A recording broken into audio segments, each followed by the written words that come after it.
Քին որոշ դեպքերում նաև իրավիճակը լարվել էր, օրինակ քաղաքացիներից մեկը, երբ կարգալույց հռչակված քահանային ասել էր մեջբերեմ Ստեփան Ասատրյան, դու ինչ իրավունքով ես պատարակ մատուցում, քաղաքացու բերանը փակելով դուրս էին հանել նրան եկեղեցուց։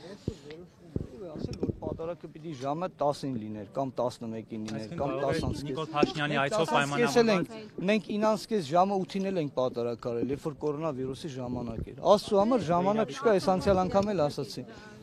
Հիմա ինչու իմ արտակարգ իրավիճակ չի։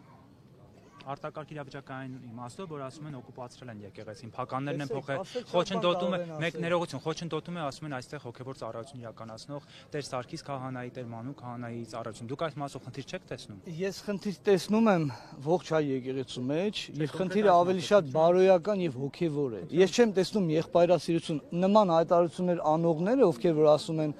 օկուպացված է եւ այլն, նման հայտարարություն անողները պետք է սիրով մոտենան, ես իրենք հոգևոր են։ Իսկ ես կարծում եմ, որ եկեղեցում բոլորը պիտի հոգևոր լինեն։ Իսկ եթե Սիրով են նրանց արգելել մոտենալ։ Մեկը գալիս է այստեղ ծառայելու կամ որևէ տեղ ծառայելու կամ իրեն հոգևորական է համարում, իր որոշումները պետք է սիրով լինի։ Այս պարագայում սիրով են նրան արգելել։ Ձեր հոգևոր եղբայրներին արգելել եկեղեցի մտնել, եկեղեցու դռան փականը փոխել, դրանք են սիրո դրսևորումները։ Սիրելիներ, ինչ կապ ունի եկեղեցու դռան փականը։ Հիմա Եկեղեցու դռան փականը, ձեր ասած բոլոր հարցերը, ձեր տված բոլոր հարցերը բխում են հանգամանքներից։ Այսինքն եղել են դեպքեր, եղել են իրադարձություններ, փականի հետ կապված կարիք է եղել, որ եղել է։ Նման այդ հոգևորականների հետ ինչ որ ընդհանուր ունենալու հետ կապված առիթներ են եղել եւ դա այդ հարցերը ուղղեք այն մարդկանց, օրինակ ասեմ, այդ հարցերը ուղղեք լսեք, թողեք հարցը պատասխանեմ։ Այդ հարցերը ուղղեք Տեր Արամին, որովհետեւ դա նրանց է կախված։ Ես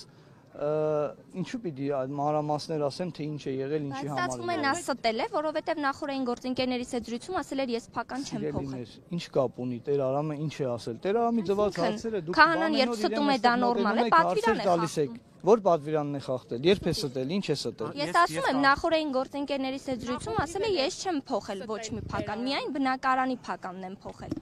Ուրեմն մոտեցեք Տեր Արամին հարցրեք։ Ես ինչ իմա։ Ես ասում եմ փոխել է, թե ասում եմ չի փոխել։ Ես տեղյակ չեմ այդ փականից։ Ես փականերով չեմ զբաղվում։ Ես զբաղվում եմ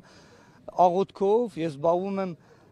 մտածելով, թե ինչ պիտի արվի, որ այս եկեղեցու մեջ սեր լինի, հասկանում եք։ Ձեր հոգևոր եղբայրները հնարավորություն չունեն, օրինակ գալ, մտնել եկեղեցի, աղոթել։ Իմ հոգևոր եղբայրները միշտ առիթ ունեցել են աղոթելու, ծառայելու եւ իրենց եկեղեցիներում, եւ այս եկեղեցիներում, եւ ոչ միայն իմ հոգևոր եղբայրները, այլ նաեւ ողջ ժողովուրդը։ Իրենք չեն կարող Տեր Մանուկը, Սիրելիներ, այս ամենը շուտով կվերջանա, բոլորն էլ առիթ կունենան ամենտեղ աղոթելու։ Ինչ է նշանակում ձեր արածների համար, որ աշխարհիկ մարդուն եք աջակցել, ձեր հոգևոր։ Գիտեք որ արարքի համար, որը որ վատ բան է արել։ Ես իր վատ բան եմ անում կամ արել, կարող եք ինձ ասել։ Եկեղեցու սրանով դուք դեմ չեք գնում։ Պաստորեն մի եկեղեցի եկեղեցում դեմ գնում։ Որ եկեղեցուն եմ դեմ գնում։ Հայ առաքելական։ Որտեղ հայ առաքելական եկեղեցին եւ ինչ քայլով եմ ես դեմ գնում, կարող եք ասել։ Ձեր միջև, ձեր ամենա Մայրաթորը արդեն իսկ հայտարարություն ասել է։ Ինչ է ասել։ Որ փոխում են։ Որ աշխարհի մարդը չի կարող։ Տեր Արամ քահանան, որը կարգալույց է եղել Ստեփան Դպիրը, որը կապ չունի։ Պատարագի ժամանակ, տեսեք, դուք իմ գործընկերոջը ասում եք, որ իր հարցադրումների մեջ բազմաթիվ սխալներ կան, որ կարող է պատարագը այլ ժամի մատուցվել։ Ստեփան Ասատրյանը պատարագի ժամանակ կամայականորեն զեղչել է ամենայն հայոց կաթողիկոսի եւ թեմակալ առաջնորդի անունը եւ նա դրա մասին մեծ զրույցում հաստատել է, որ թեմակալ առաջնորդի անունը այո նա զեղչել է, քանի որ նրա հետ ունեցել է հակասություններ։ Սա դուք նորմալ եք համարում։ Կարող է մարդը, որը ունի կոնֆլիկտ, միջանձնային կոնֆլիկտներ, պատարագի ժամանակ այդպիսով նաև բարոյալքելով եւ բարոյազրկելով եկեղեցին։ Վերջին մասի հետ համաձայն չեմ։ Ինչի, որ անհատներն են ձեզ համար բարոյազրկելով նման բան չկա եւ եթե ինչ որ պատարագի մի մաս զեղչվում է, դա չի նշանակում, որ ինչ որ մեկը ինչ որ մեկին բարոյալքում կամ բարոյազրկում է։ Ես ընդհանուր կառույցի մասին եմ խոսում։ Հարցերը նման սադրիչ ձևով չձևակերպել։ Ինչ վերաբերում է պատարագին անուններ հնչեցնելուն թե չհնչեցնելուն, դա տերարի որոշումն է։ Ես կարծում եմ, որ ամեն հոգևորական, երբ որ պատարագի անում եւ այդ պատարագին հնչեցնում է կաթողիկոսի անունը, թեմի առաջնորդի անունը, երբեմն նաեւ իրեն ձեռնադրող եպիսկոպոսի անունը, այդ մարդը աղոթում է այդ մարդկանց համար այդ պահին։ Հիմա եթե Տեր Արամը չի ցանկացել այդ բանը աղոթել այդ մարդկանց համար, ես ինչ կարող եմ ասել։ Իսկ ինչ է կարծում քրիստոնեությունը ասում է, չէ՞, մի